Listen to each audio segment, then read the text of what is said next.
नाम बता दिया आपका?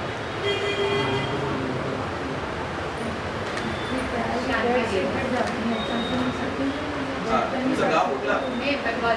बंगाली है ये बंगाल से।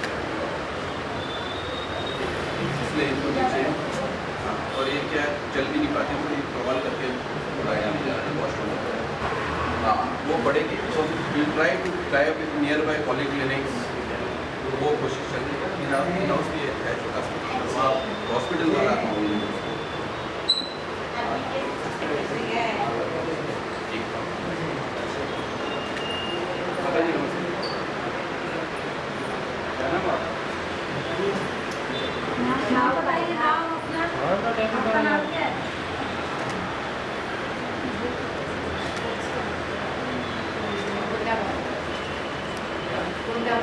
गोंडा भाई है इनका नाम, गोंडा भाई।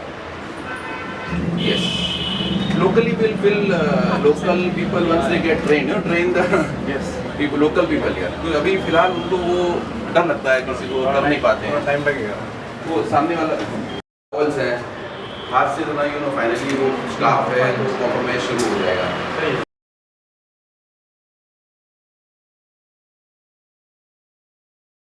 ये डॉक्टर साहब ने जो भरतपुर में शुरू किया उसका एक एक्सटेंशन अपने देख सकते हैं, और इस काम को मुंबई में और उसके आजू बाजू के जो महा नगर पालिका और उसके आजू बाजू के परिसर में पहुंचाने का काम स्वदेश जी और उनकी टीम ने किया है। उसके लिए मैं तहे दिल से उनका आभार मानता हूं और उनको शुभकामनाएं देता हूं। कई जगहों पर हुआ है, भरतपुर के बाद दिल्ली में, पुणे में, वसई में और अब गोरेगांव में एक आश्रम की शुरुआत हुई है। एक बहुत ही ज़्यादा सराहनीय प्रयास है, क्योंकि डेस्टिट्यूट्स की अवस्था और उनके लिए काम करने वाली संस्थाओं की इस देश में बहुत कमी है। अनफॉर्चुनेटली सरकार में भी कुछ योजनाएं जरूर है, लेकिन इनकी सेवा के लिए जो कमिटमेंट चाहिए, जो पैशन चाहिए, एक अंदर से जो भाव चाहिए, वो भाव हम किसी सरकारी संस्था में ला नहीं पाते हैं। मुंबई में चेंबूर में एक बेगर्स होम है, जिसमें इसी तरह के डेस्टिट्यूट्स के 800 लोगों के रहने की व्यवस्था की जाती है। हम लोग जो आश्रम पहुंचे थे उसी समय में वेंदर से एक रेस्क्यू के लिए आमंत्रित किया गया था, और हमने 1 घंटे के अंदर एम्बुलेंस भेज करके उस महिला प्रभु जी को रेस्क्यू कर लिया, और आज वो अभी आश्रम में आराम कर रही हैं। तो ये यहाँ पर जो सेवा होती है ना, तो इतनी तृप्ति मिलती है, इतनी संतुष्टि मिलती है। तो सभी से निवेदन है कि आप सब लोग, महिलाएं और सारे साथी सब जुड़े यहाँ पर। कोई भी काम करने के लिए न तो समय होता है न उम्र होती है, तो हम चाहते हैं कि इसमें सब अपना अपना योगदान दीजिए।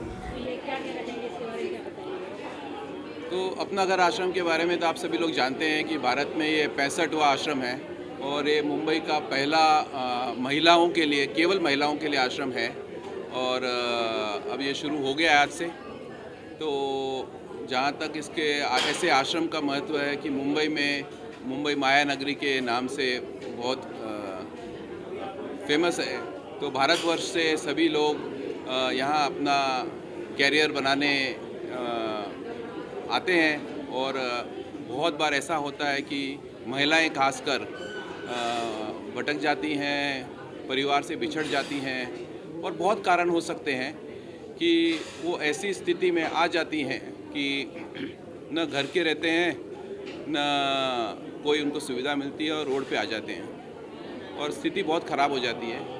और जब कभी ऐसी कोई महिला आगे कोई स्थिति में आ जाए कि कोई भी कारण हो उसका, तो ऐसी महिला के लिए एक घर होना चाहिए, इसीलिए अपना घर बना है। और मेरे हिसाब से खाली घर बनाने, अपना घर बनने से काम नहीं होगा, कि समाज को जागरूक तो होना पड़ेगा। और जब कभी ऐसी महिला दिखे मुंबई के सड़कों पे, पब्लिक स्टेशन, पब्लिक प्लेसेस पे ज़्यादा दिखती हैं, तो हमारी हेल्पलाइन पे एक छोटा सा वीडियो भेज दीजिए और लोकेशन भेज दीजिए, ताकि हमारी एम्बुलेंस टीम, सेवा साथी वहाँ पहुँच जाए।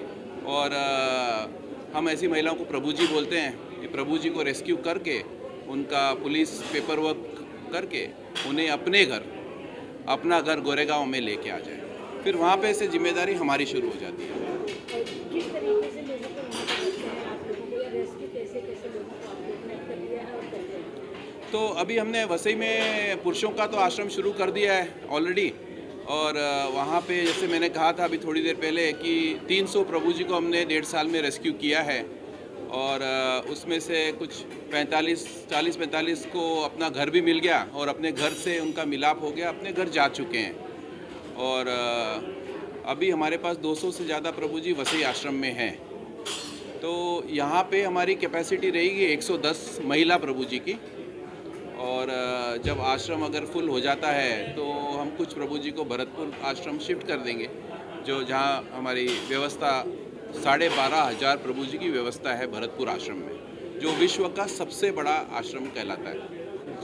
जिन प्रभु जी का घर और परिवार नहीं मिलता है तो वो तो अपने घर में ही है, अपना घर में ऑलरेडी रह रहे हैं, उन्हीं का घर है, तो उनको तो वहाँ से तो कोई निकाल नहीं सकता, वो वहीं रहेंगे हमारे साथ, हमारे परिवार के अंग, हमारे परिवार के सदस्य बन के। तो हमारा हेल्पलाइन नंबर है 8655349940।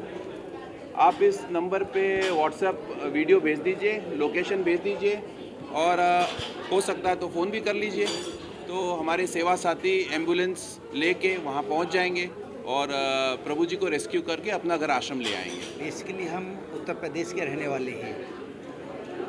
उन दिनों हम 6th क्लास में पढ़ते थे, हमारे गांव में एक वृद्ध थे, उनका कोई नहीं था, उनके घाव हो गए, फिर कीड़े पड़ गए, हम उनको काफ़ी नज़दीक से, फिर उनकी अंततः मौत हो गई।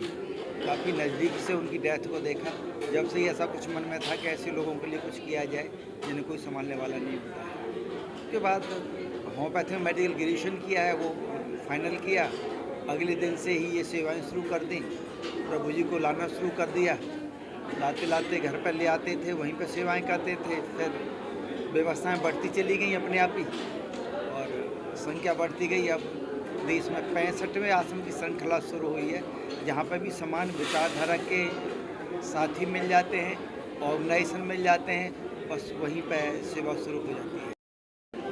पूरे देश में 15,000 से अधिक प्रभु जी इस समय सभी आश्रमों में रहते हैं। भरतपुर वाला आश्रम विश्व का अपनी श्रेणी का विशालतम सेवा का केंद्र है, वहाँ पर 6,500 प्रभुजन रहते हैं।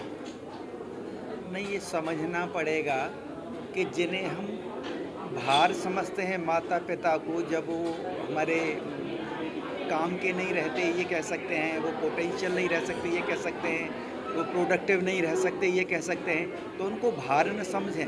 वो हमारे ऊपर भार नहीं है, हमारा भार उतारने के लिए आए हैं वो, और हमारा दायित्व है कि उनकी सेवा करनी चाहिए। घर से कोई भी माँ पिता चाचा दादा बाबा बहन बुआ कोई भी अगर ऐसी है जो अपने आप को नहीं संभाल पाती, तो उनको बाहर का रास्ता न दिखाएं, उनको हमेशा दिल से लगा के रखें। उनकी जितनी भी केयर हो सकती है, जितनी भी हमारे पास रिसोर्सेस लगा सकते हैं, अपने परिवार को कम समय दे दें, भले ही अपने व्यापार को कम समय दे दें, कि न व्यापार साथ जाना है न परिवार साथ जाना है, ये तो सोचना ही पड़ेगा। उनकी जो सेवा जो हम करेंगे वो साथ जाएगी, तो उनको किसी भी विषम परिस्थिति में न छोड़ें, नहीं तो एक दिन हमें भी कोई न कोई छोड़ेगा, कोई आगे आने वाला तैयार है छोड़ने के लिए। अगर हम अपनों को आज छोड़ेंगे कल हमें कोई छोड़ेगा, तो सिलसिला कहीं तो रुकना चाहिए। और कहीं पर भी अगर इस तरह की माता बहनें हैं जिनको कोई संभालने वाला नहीं है, रोड पर पड़ी हैं, तो अपना घर आश्रम मुंबई को फ़ोन पर सूचना दे सकती हैं, अपना घर की टीम जाएगी और उनको रेस्क्यू करके ले आएगी।